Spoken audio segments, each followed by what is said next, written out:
let's discuss the story that the charts don't show. Not sales, not streams, not stadiums.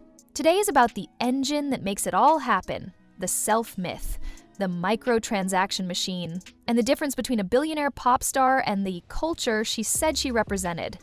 This is the end of Taylor Swift's narcissism. I'm going to make 3 points. To start, Taylor Swift has gone from being a narrator to being a narcissist. Less telling stories, more telling your own story.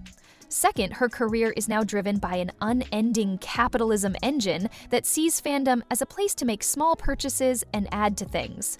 Third, while pop music is moving toward rough edges, new voices, and social reality, she sticks with self-referential spectacle and making money off of it. The backlash shows that the downturn is speeding up. Along the way, I'll talk about what critics, former fans, and creators on YouTube and social media have been saying about this in real time. Point of view was one of Taylor's early superpowers. She turned little things into big feelings. The scarf, the bleachers, and the map on the fridge were all signs that the narrator was looking out and then back in. But spending 10 years at the center of her own movie universe changes the way she looks. The mirror is where the camera points. The subject turns into the theme. Listen to the lines of this time. An obsession with how the public sees her and her enemies. The newest joke, the newest breadcrumb. Even being hard on yourself can help your brand. Lines about hidden narcissism only work if they bring the focus back to the main stage. The confession is part of the costume. The apology is in the press release for the apology. In that structure, growth doesn't mean developing as a person, it's a message from the campaign. When the song seems more like it was made to get a reaction online than offline, you can feel the distance between the audience and the art. This is what a narcissism arc looks like in pop music. Being vulnerable is the first act. The second act is about being invincible. The third act is when you can't leave the stage. Even when the scene calls for a cut, the medium acts like a mirror. The show turns into self-documentation. People who don't like the mirror, and even people who have liked it for a long time, have pointed out how it changes the world outside of it. Microaggressions that are called sass, lyrics that sound like they came from a feminist song, and costume changes that are really just changes in point of view. The end result is a star who used to read the room but now only reads her own reflection. Let's talk about how the mirror makes money. There is more to the Swift economy than just tickets and records. There are limited editions, exclusives, alternate covers, bonus tracks, secret drops, coded clues, and collect them all packaging that make one album cycle into a dozen chances to buy it. People are even starting to say the quiet part out loud. The line between art and theft gets blurry when the same acoustic takes, memo snippets, or brand new vocals show up on several physical copies over the course of a few weeks. The fans are good at math. They see how the same work can be turned into money in 5 different ways. Microtransactions, which come from video games, are what is all about. You already have the game, but here's a skin, a badge, and a loot box, but now it's colored vinyl, a jacket photo variant, a QR code hunt, or an unplugged version of an album that is mostly acoustic. The prizes for the scavenger hunts are lyric videos. The AI-style teaser clips have glitches that fans try to figure out as clues. But they soon realize that the glitches might just be part of the tool and not the message. The product is the platform engagement. The work of the fans is the marketing. At the end of the maze, there is another cart and another checkout. Even fans who are very loyal have started to call the model what it is, a system that gets more from its most loyal fans while making them feel like it's a privilege to be asked. This is also a good place for the Master Saga. An artist should be in charge of her own work, of course, no disagreement. But at the level of the industry, Ripple is more of a case study for billionaires than a folk victory, a solution that cost hundreds of millions to put into action and led to tighter label contracts down the line.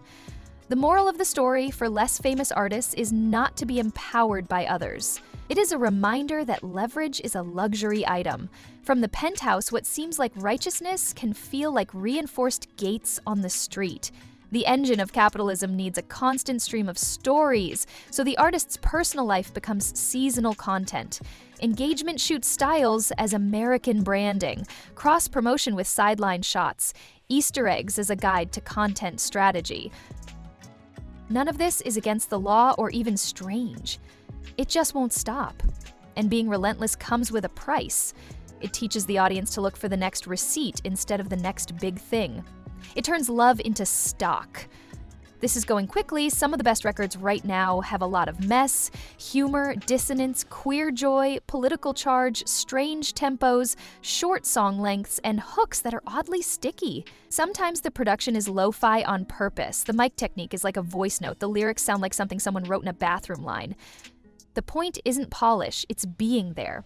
Taylor's camp keeps going back to the old dominance playbook, even though new blood is trying things out in public.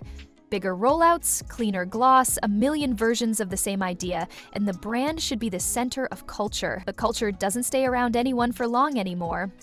It moves on after swarming and spiking.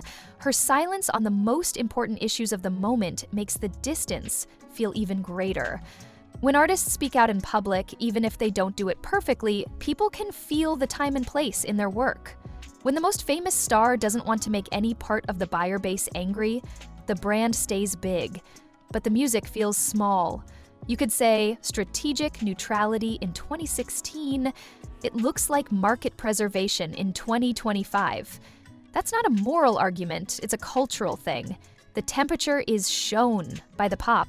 Listeners look for other ways to tell how the room feels if the thermometer won't move. The AI problem is also there. Not just the tools, a lot of artists try them out, but the optics of a billionaire using cheap-looking AI in promotional materials, while the same audience remembers her fighting for control over her intellectual property. That tension between using labor solidarity as a brand and using labor replacement as a marketing tool is the kind of out-of-touch signal that turns stans into skeptics. When fans have to explain glitches as hidden lore instead of problems with the quality, you're asking them to keep doing the narrative work that the artist has stopped doing, and they're starting to say no. Let's be clear, a few weeks of bad talk won't end a top-tier career. She is not done with her money. But the force field has thinned when critics, mid-tier creators, and even brand-loyal accounts start complaining about tone-deaf rollouts, copy-paste acoustic bundles, and AI-flavored stunts. You are seeing early warning signs, not just random hate noise. The same places that used to have a digital blasphemy law that said, say nothing bad or the swarm will come, now have casual dunks, quiet unfollows, and I still love her confessionals. There has even been talk about the raw numbers, less followers, less excitement, and less impressed first listens. These aren't important on their own. In combination, they are trend lines. The legacy entertainment machine used to set the mood and the story. The story now takes place on TikTok, Reddit, and YouTube, and the machine tries to summarize it the next day. That lag makes an empire look lost. It also makes stars on the imperial scale look strangely small. Giants are waiting for the feed to tell them what just happened.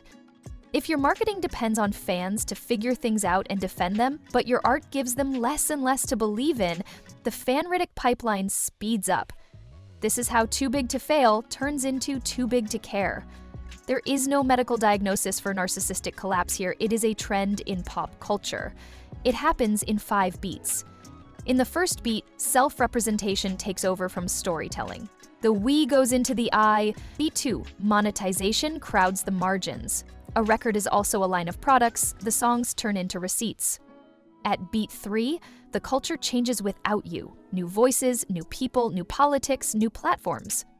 Beat 4, fans make excuses for the mistakes until they get tired of doing so.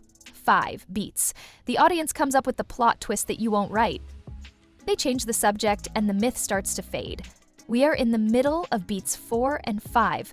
The defenses are getting worn out, the receipts just keep coming, and the larger conversation, which used to be too scared to criticize her, is now more open, even from people who still like older records and wish the new ones hit as hard. Is it possible for Taylor to change this? Yes, for sure. But it wouldn't work with bigger drops or cuter clues. It would take 3 hard turns. First, point the camera back out. Talk about something that isn't you, your enemies, or how you look. Write about a city, a stranger, a headline, or a single boring detail that isn't a metaphor for being famous. Smallness is the most radical thing to do. Second, put an end to the era of microtransactions. Come out with one clear addition. Later, let the acoustic versions be free drops. Stop the QR hunts unless the prize is really worth it. Show the market that you care more about the music than the profits. The audience will notice the difference.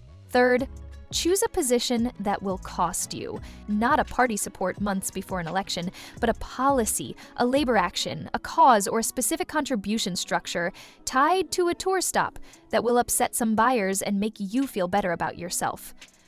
You can't be the safest pop star and the biggest pop star all the time. Pick the legacy you want. Will that take place? History shows that it's possible to start over. But if you reinvent something without taking a chance, you're just changing the name. This is not a system where people are rewarded based on their skills. But it is a mood ring. It shows us where the heat is at the moment. The heat is with artists who break the rules, laugh at themselves, and let the world in. The future isn't more perfect rollouts. In the future, there will be dusty demos, messy bridges, cheap gear that works great, and a political center of gravity that feels more human than strategic. When a superstar keeps doing the same old thing, more gloss, more versions, more myth, while new artists win with nerve and new ideas, the superstar looks less like the future and more like a brand museum. You can go on a tour of a museum, you can sell a lot of tickets there, but you won't leave with a new song stuck in your head. Taylor Swift will always be there. That is not the assertion. The claim is clearer and more direct. The time of automatic cultural difference is coming to an end. The audience wants more bread and fewer breadcrumbs. They want to know less about the life of a showgirl and more about life in general.